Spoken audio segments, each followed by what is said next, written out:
Now I Lay Me, a short story by Ernest Hemingway. That night, we lay on the floor in the room and I listened to the silkworms eating. The silkworms fed in racks of mulberry leaves, and all night you could hear them eating and a dropping sound in the leaves. I myself did not want to sleep because I had been living for a long time with the knowledge that if I ever shut my eyes in the dark and let myself go, my soul would go out of my body. I had been that way for a long time, ever since I had been blown up at night and felt it go out of me and go off and then come back. I tried never to think about it, but it had started to go since, in the nights, just at the moment of going off to sleep, and I could only stop it by a very great effort. So, while now I am fairly sure that it would not really have gone out, yet then, that summer, I was unwilling to make the experiment. I had different ways of occupying myself while I lay awake. I would think of a trout stream I had fished along when I was a boy, and fish its whole length very carefully in my mind, fishing very carefully under all the logs, all the turns of the bank, the deep holes, and the clear shallow stretches, sometimes catching trout and sometimes losing them. I would stop fishing at noon to eat my lunch, sometimes on a log over the stream, sometimes on a high bank under a tree, and I always ate my lunch very slowly and watched the stream below me while I ate. Often, I ran out of bait because I would take only 10 worms with me in a tobacco tin when I started. When I had used them all, I had to find more worms, and sometimes it was very difficult digging in the bank of the stream where the cedar trees kept out the sun, and there was no grass, but only the bare, moist earth, and often I could find no worms. Always though I found some kind of bait, but one time in the swamp I could find no bait at all and had to cut up one of the trout I had caught and use him for bait. Sometimes I found insects in the swamp meadows, in the grass, or under ferns, and used them. There were beetles and insects with legs like grass stems, and grubs in old rotten logs, white grubs with brown pinching heads that would not stay on the hook and emptied into nothing in the cold water, and wood ticks under logs where sometimes I found angleworms that slipped into the ground as soon as the log was raised. Once I used a salamander from under an old log. The salamander was very small and neat and agile and a lovely color. He had tiny feet that tried to hold on to the hook, and after that, one time I never used a salamander, although I found them very often. Nor did I use crickets, because of the way they acted about the hook. Sometimes the stream ran through an open meadow, and in the dry grass I would catch grasshoppers and use them for bait, and sometimes I would catch grasshoppers and toss them into the stream and watch them float along, swimming on the stream and circling on the surface as the current took them and then disappear as a trout rose. Sometimes I would fish 4 or 5 different streams in the night, starting as near as I could get to their source and fishing them downstream. When I had finished too quickly and the time did not go, I would fish the stream over again, starting where it emptied into the lake and fishing back upstream, trying for all the trout I had missed coming down. Some nights, too, I made up streams, and some of them were very exciting, and it was like being awake and dreaming. Some of those streams I still remember and think that I have fished in them, and they are confused with streams I really know. I gave them all names and went to them on the train and sometimes walked for miles to get to them. But some nights I could not fish, and on those nights I was cold awake and said my prayers over and tried to pray for all the people I had ever known. That took up a great amount of time, for if you try to remember all the people you have ever known, going back to the earliest thing you remember, which was, with me, the attic of the house where I was born, and my mother and father's wedding cake in a tin box, hanging from one of the rafters, and, in the attic, jars of snakes and other specimens that my father had collected as a boy and preserved in alcohol, the alcohol sunken in the jars so the backs of some of the snakes and specimens were exposed and had turned white. If you thought back that far, you remembered a great many people. If you prayed for all of them, saying a Hail Mary and an Our Father for each one, it took a long time, and finally it would be light, and then you could go to sleep if you were in a place where you could sleep in the daylight. On those nights I tried to remember everything that had ever happened to me, Starting with just before I went to the war and remembering back from one thing to another, I found I could only remember back to that attic in my grandfather's house. Then I would start there and remember this way again, until I reached the war. I remembered after my grandfather died, we moved away from that house and to a new house designed and built by my mother. Many things that were not to be moved were burned in the backyard, and I remember those jars from the attic being thrown in the fire, and how they popped in the heat, and the fire flamed up from the alcohol. I remember the snakes burning in the fire in the backyard, but there were no people in that, only things.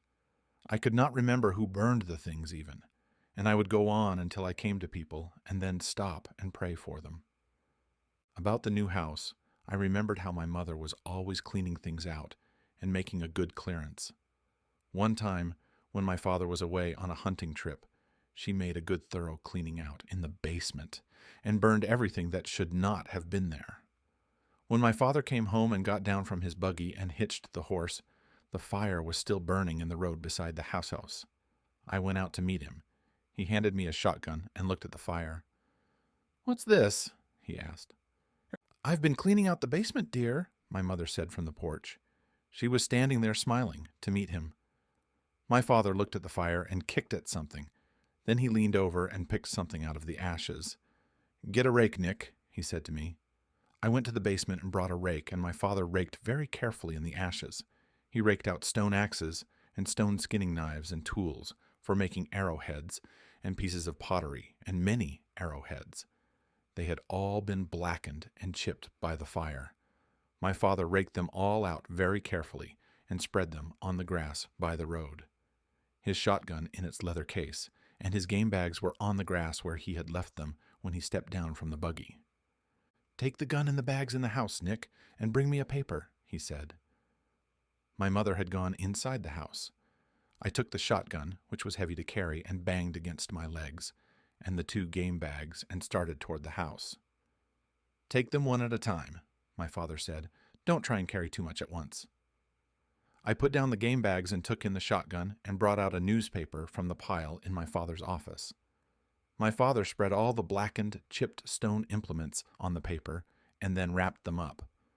"The best arrowheads went all to pieces," he said. He walked into the house with the paper package, and I stayed outside on the grass with the 2 game bags. After a while, I took them in remembering that there were only 2 people, so I would pray for them both. Some nights, though, I could not remember my prayers even. I could only get as far as "on earth as it is in heaven," and then have to start all over and be absolutely unable to get past that.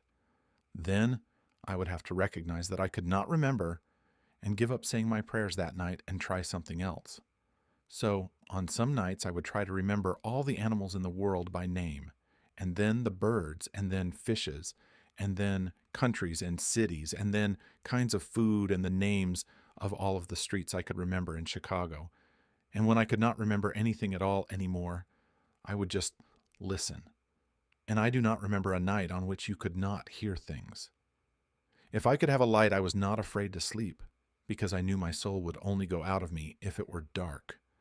So, of course, many nights I was where I could have a light, and then I slept, because I was nearly always tired and often very sleepy.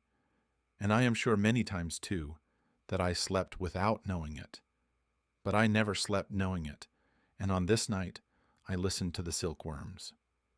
You can hear silkworms eating very clearly in the night, and I lay with my eyes open and listened to them.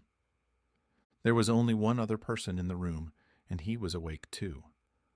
I listened to him being awake for a long time. He could not lie as quietly as I could because, perhaps, he had not had as much practice being awake. We were lying on blankets spread over straw, and when he moved, the straw was noisy, but the silkworms were not frightened by any noise we made and ate on steadily. There were the noises of night, 7 kilometers behind the lines outside, but they were different from the small noises inside the room in the dark. The other man in the room tried lying quietly. Then he moved again. I moved too, so he would know I was awake. He had lived 10 years in Chicago.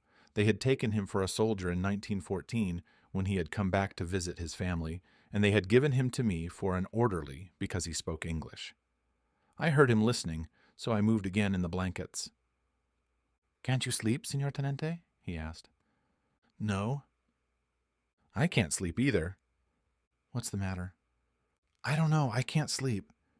"You feel all right?" "Sure, I feel good. I just can't sleep." "You want to talk a while?" I asked. "Sure. What can you talk about in this damn place?" "This place is pretty good," I said. "Sure," he said. "It's all right." "Well, tell me about out in Chicago," I said. "Oh," he said, "I told you all that once." "Tell me about how you got married." "I told you that." "Was the letter you got Monday from her?" "Sure, she writes me all the time. She's making good money with the place." "You'll have a nice place when you go back." "Sure, she runs it fine. She's making a lot of money."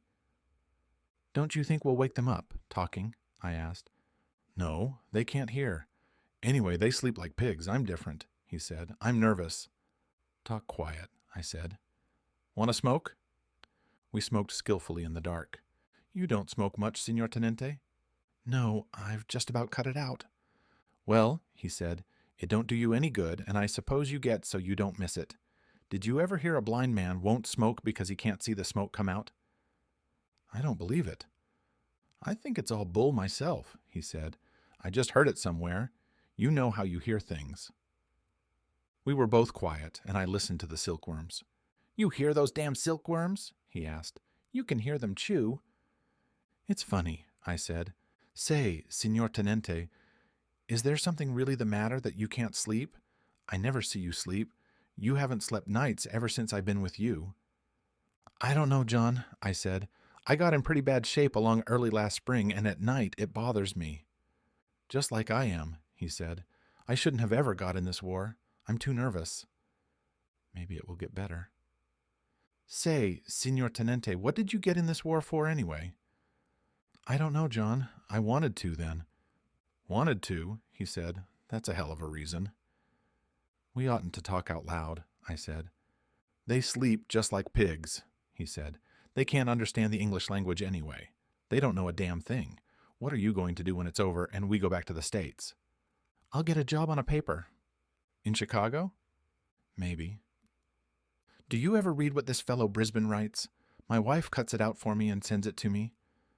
"Sure." "Did you ever meet him?" "No, but I've seen him."